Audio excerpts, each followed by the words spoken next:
Jingle reads books. Hey everyone, I am back with another book review. I know I said not to get used to a lot of these book review videos, but I recently just finished this book, The Perks of Being a Wallflower by Chbosky. It took me like a week, and I know that's not really a big brag because this is like 213 pages and look at the size of the book.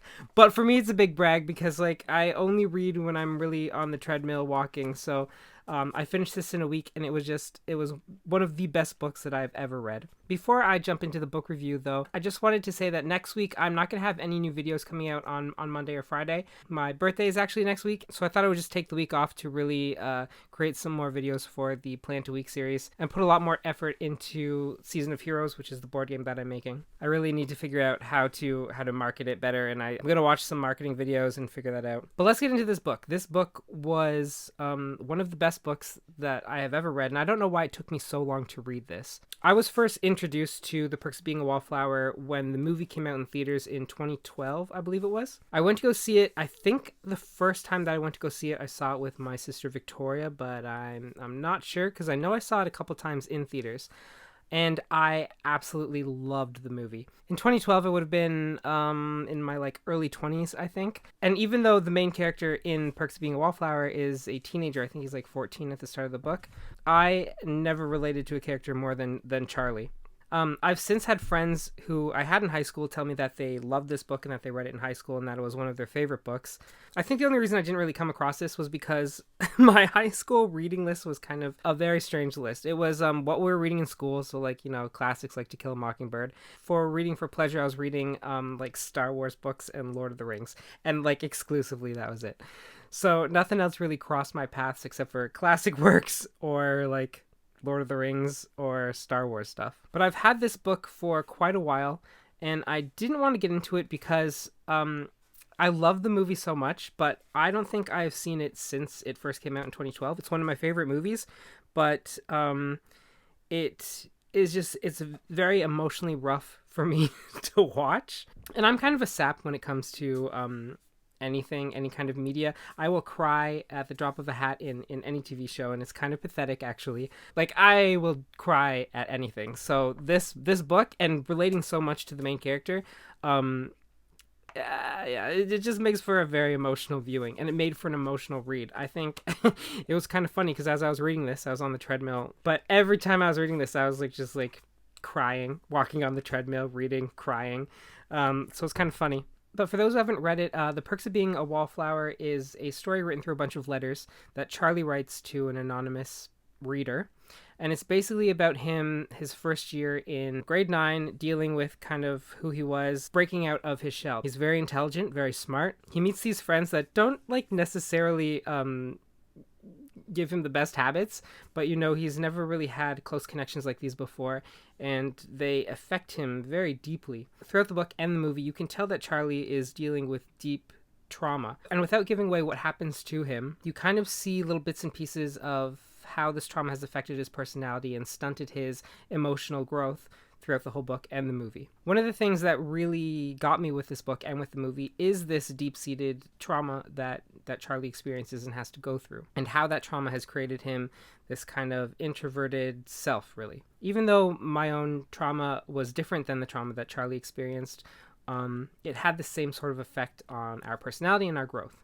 One of the things that I really like about this book is the family dynamic that's in here as well, because you can tell that Charlie is struggling with all of these things, but his parents and his family are really there for him, and they're really a strong family. And it kind of shows that, you know, people talk about childhood trauma, and I've known many people who blame their parents for childhood trauma, but that's really not even the most common form of attaining childhood trauma. For me, you know, it was being diagnosed as a type 1 diabetic at age 7, and my world completely changing and not really understanding it because I was 7 years old. And that really stunted my myself, my confidence, and I think just like my extrovertedness. I think it wasn't until I was 16 that I kind of started feeling more comfortable and being less afraid. I don't know, gaining trauma based on an illness and trying to deal with that is a lot different, I think, than some other traumas. Later on in my childhood, you know, there was the whole being gay but also not realizing I was gay, and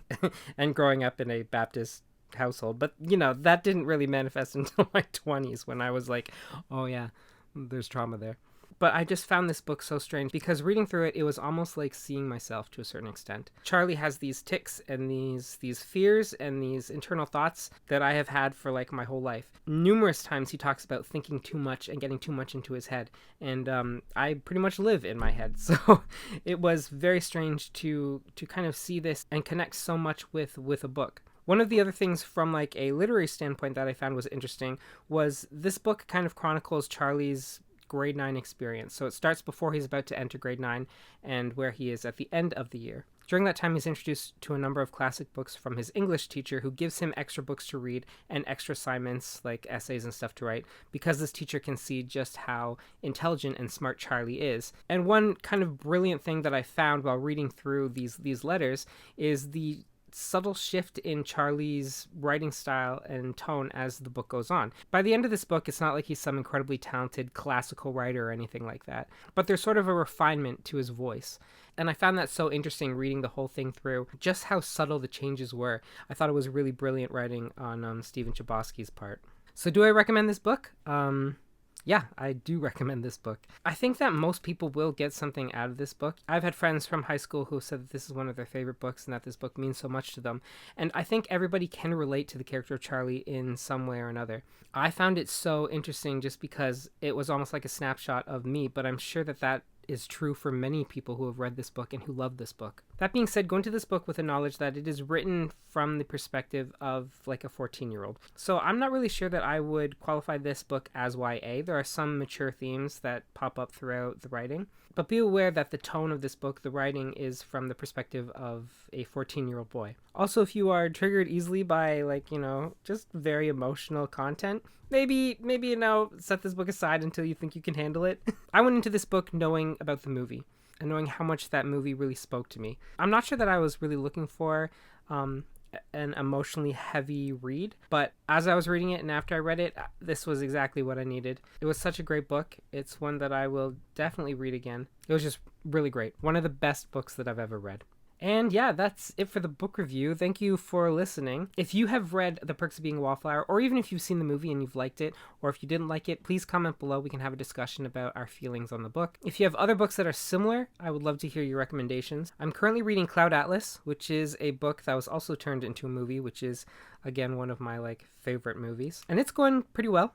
It's a bigger book, and like I said, I only read when I'm on the treadmill, so I get 40 minutes of reading in a day, which is pathetic. I'm just so busy. For those of you who are here for all of my plant videos, I've actually uploaded a bunch of old pictures onto my website that you can purchase for prints. I'm nearing 1,000 followers here on YouTube, and once I reach that threshold, I'm thinking about doing a giveaway for some of the prints over on my Instagram because I don't really know how to do that on YouTube.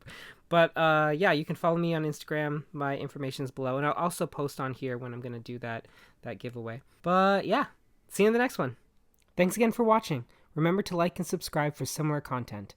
On Mondays, I post videos about houseplants. And on Fridays, I also post videos about houseplants. And reading, writing, photography, art, and any other generic interests of mine. As always, you can find my social media links in the description below. Also, you can find links to H&H Games, the board game company I've helped create, and our debut board game, Season of Heroes. You can also find the Amazon links to my fantasy series, A Chronicle of Crowns. Thanks for watching. Bye! My hair's a little bit of a mess today. I had really nice curls in the summer, and then I cut them all off, and they're slowly growing back.